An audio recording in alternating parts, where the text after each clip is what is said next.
ঢাকা বিশ্ববিদ্যালয়ের শিক্ষার্থীদের দীর্ঘদিনের দাবির পরিপ্রেক্ষিতে বিশ্ববিদ্যালয় এলাকায় চালু হয়েছে বৈদ্যুতিক শাটল গাড়ি। শিক্ষার্থীদের নিরাপদ যাতায়াতের জন্য আপাতত চালু হয়েছে 4টি গাড়ি। প্রতিদিন সকাল 8টা থেকে রাত 8টা পর্যন্ত এ সেবা চালু থাকবে। ঢাকা বিশ্ববিদ্যালয় ক্যাম্পাসে শাটল সার্ভিস চালু হওয়ায় উচ্ছ্বাস প্রকাশ করেছেন শিক্ষার্থীরা। ক্যাম্পাসের মধ্যে স্টুডেন্টরা যাতে কম খরচে তাদের গন্তব্যে পৌঁছাতে পারে সেই পার্সপেক্টিভ থেকেই গ্রিন ফিউচার ফাউন্ডেশন এই ইলেকট্রিক ভেহিকলটা আনা হয়েছে। অন্য গাড়ির তুলনায় এটা অনেকটা পরিবেশ বান্ধব।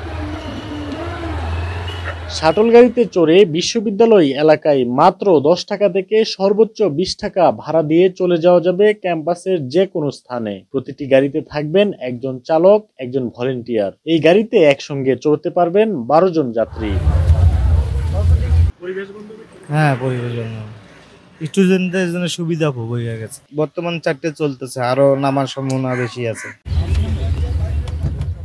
ঢাবিতে শাটল গাড়ি চালুতে সহযোগিতা করেছে গ্রিন ফিউচার ফাউন্ডেশন। ফাউন্ডেশনের কার্যনির্বাহী সদস্য মাহবুব তালুকদার বলেন, তাদের পরিকল্পনা ঢাকা বিশ্ববিদ্যালয় শিক্ষার্থীদের নিরাপদ যাতায়াতের জন্য আরও 14টি বৈদ্যুতিক শাটল গাড়ির ব্যবস্থা করা হবে। বর্তমানে শিক্ষার্থীদের জন্য 4টি এবং প্রক্টোরিয়াল টিমের জন্য 1টি এবং গ্রিন ফিউচার ফাউন্ডেশনের সদস্যদের জন্য 1টি গাড়ি রয়েছে।